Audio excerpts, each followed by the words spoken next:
জাহান্নামের আগুন এমন ভয়ঙ্কর আগুন, শরীরের যে কোনো জায়গায় লাগা মাত্র কলিজা পর্যন্ত ভুনা হয়ে যাবে।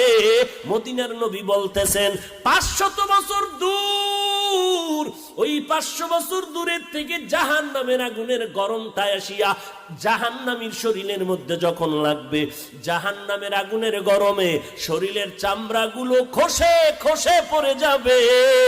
ওরে নবীর উম্মতের দল, চোখ দুইটা বন্ধ করে 1 মিনিট চিন্তা কর।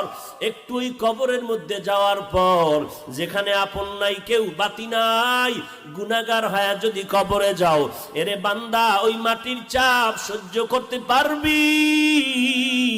ওই কবরের মধ্যে জাহান্নামের আগুন সহ্য করতে পারবা নি রে বাবা? আল্লাহর কাছে ক্ষমা চাও।